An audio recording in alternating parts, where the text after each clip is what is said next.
Hey ghouls and gals, welcome back to my channel. My name is Taylor and today's video is going to be a book recommendations video for found footage book recs. Now, found footage horror is one of my favorite subgenres of horror movies, and I'm always looking for it in books because I just love the subgenre of movies, and it's very rare to find what exactly I love about found footage in movies and books, mostly due to the fact that it is like a filming style and filming technique. So you're not going to find those visual elements in a book. However, I do have 5 book recommendations for y'all if you love found footage horror like I do and you're looking for books that feel like similar to a found footage movie or just kind of give you the same vibes of a group of people filming something, investigating something, and it turns into something else. This is the video for you. So let's get into these book recs. The first book recommendation that I have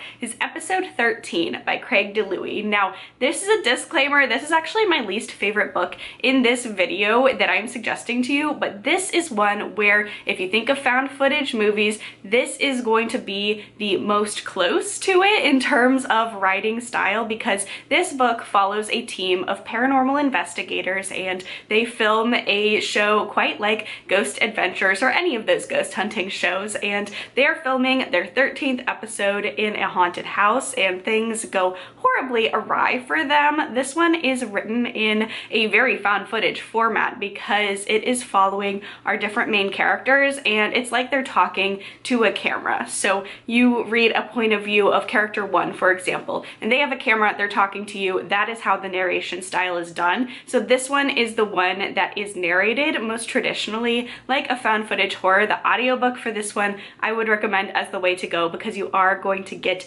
those audio elements that really help immerse you and make you feel like you are watching a ghost hunting show. This one is a very popular book, and if you've searched for books like found footage horror before, you've probably seen this as a recommendation, but I did want to include this in this list because I think this is what we're all looking for when we're looking for that storytelling style, and it's really hard to find in a book, and I think overall this one does it really well. So if you have any book recommendations actually that are narrated like this one is narrated, definitely let me know down below because I loved the premise and the setup of how this book was narrated. The second book recommendation that I have for y'all today is The Anomaly by Rutger, and this follows a little similar of a premise to the last one. We are following a film crew and they are traveling the US. They are searching for ghosts, they are searching for monsters, they are searching for cryptids, and it's a very popular show. We have a lot of TV personality characters that maybe are influenced by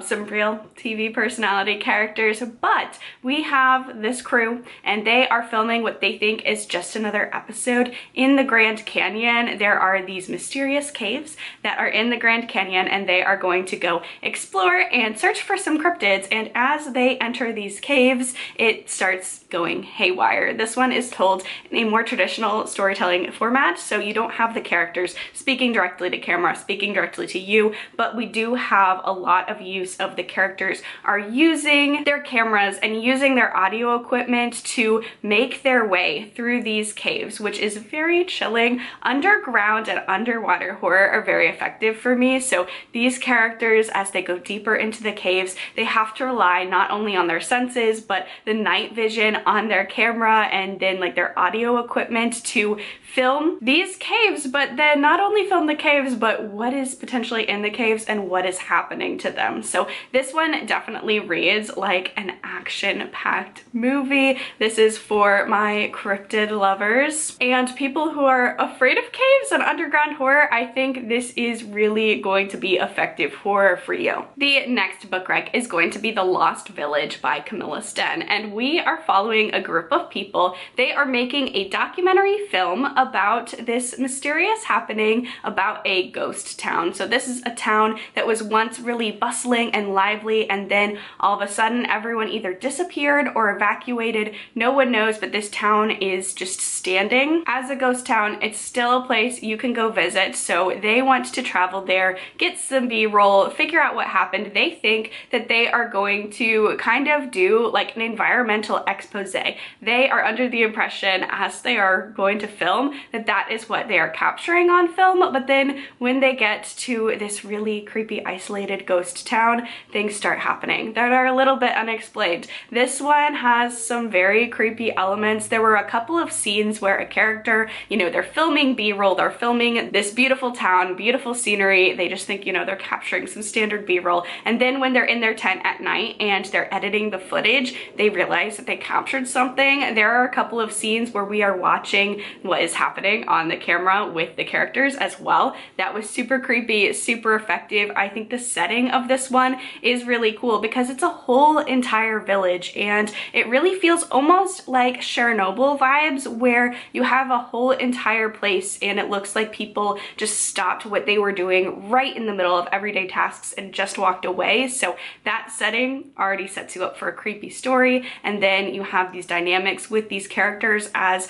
they're trying to figure out like how far they should go in filming this and what their obligations are to keep filming even as things get scarier and more dangerous for them. The next book recommendation is Last Days by Adam Nevill. This is my favorite Adam Nevill book. The Ritual gets a lot of love and No One Gets Out Alive gets a lot of love, and I do like those as well, but this one is creepy. This one, it really has some very unsettling scenes that when I was reading this, like part of the time when I was reading this, I was at the gym. I was on a treadmill reading a book. It's not the most atmospheric place to read this book. It wasn't like I was reading it in the middle of the night by myself, but I still got so creeped out at some of these scenes. We are following a filmmaker and he is down on his luck. He does not want to sell out and do things like commercials, but he's staggered by so much student loan debt and just debt in general, and he knows that he needs to film something and he needs to film something quickly because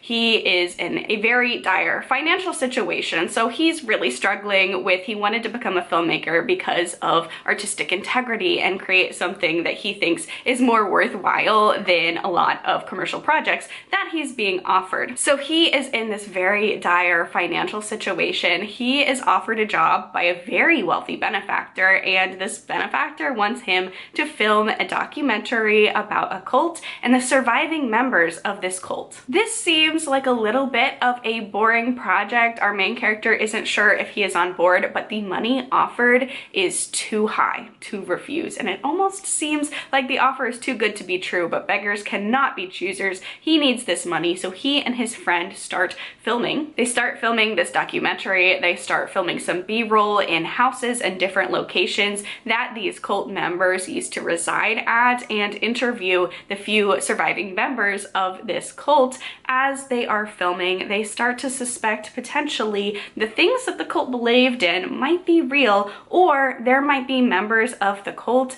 that are coming back from the dead to influence and to kind of stalk and haunt these filmmakers. So this one, super creepy. We follow our characters. They go to several locations. There's a haunted house, there's a farm in the middle of nowhere. Like, there are some very creepy locations, and it's just such a sense of dread as our two filmmakers, because it's mostly we're following two characters. So they're a very small camera crew as they are filming for this benefactor, and things start going worse and worse. What I love about this one is that neither of our main characters believe in the supernatural, but as they start capturing truly unexplained things on their cameras, and this is another one where you go back and you watch the footage with the character, and when you're filming you don't think that there's anything out of the ordinary, and then as you're watching it back with the character, horrible creepy things start to happen, and you start to watch these two very skeptical men decide, you know, is this project worth it, and how far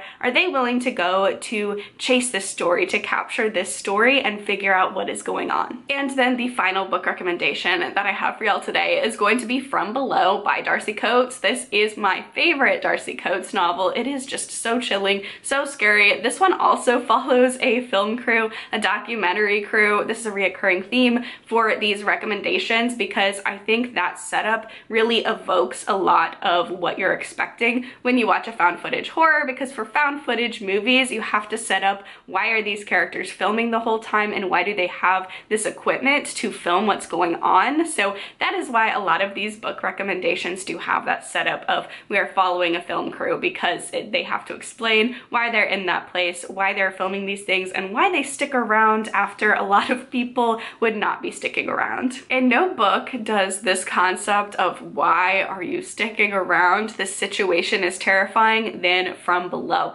We are following a documentary crew, and they have just found, well, they haven't found, but other scientists have found a shipwreck. This ship was long considered missing. It sunk around like the same time as the Titanic, I think a little bit before then. No one knew what happened to it, what happened to the crew, but when this ship is discovered in really pristine condition, we have this documentary crew who are going to go down below and figure out maybe what happened to this ship. What happened? Why did it sink? What happened to the various people aboard? They're gonna try and figure that out, and then also capture some really cool imagery of the ship. Think of like James Cameron's Titanic documentaries, like that sort of thing. That's what they're going down below to do. This documentary crew has to get scuba certified. Like they are going down to the very bottom of the ocean to explore this shipwreck. That really adds a lot of horror to this story, because it's not like a haunted house where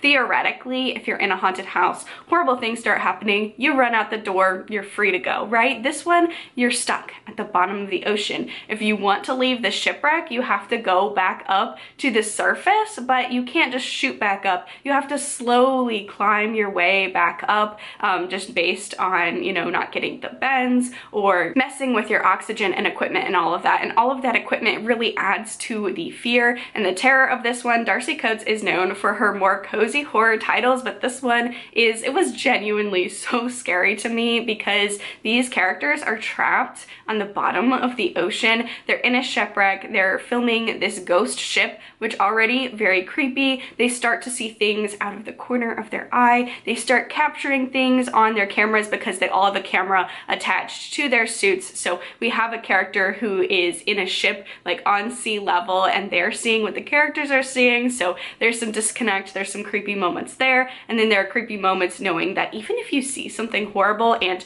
things are gonna get horrible in this book, that you can't just run away. You are essentially trapped with these things, and potentially you could be trapped in a ship underwater. You're not just at the mercy of maybe ghosts or something that is haunting this ship, but also equipment failure, and then just the ocean itself. So this one, super horrifying. This one almost has like jump scares, which I would say is super hard to do in a book. It's easier to do in a movie, but there were moments where I felt so panicked and sick to my stomach for these characters, and this is a situation I would never put myself in. I never want to go scuba diving. I never want to go down to the bottom of the ocean, so I know that I would never be in any danger from any of that, but just watching our characters go through this, it was a lot. And just the footage that they're capturing and their willingness to keep going down even when things are getting creepy because they want to capture more footage for this documentary is not a choice I would make, but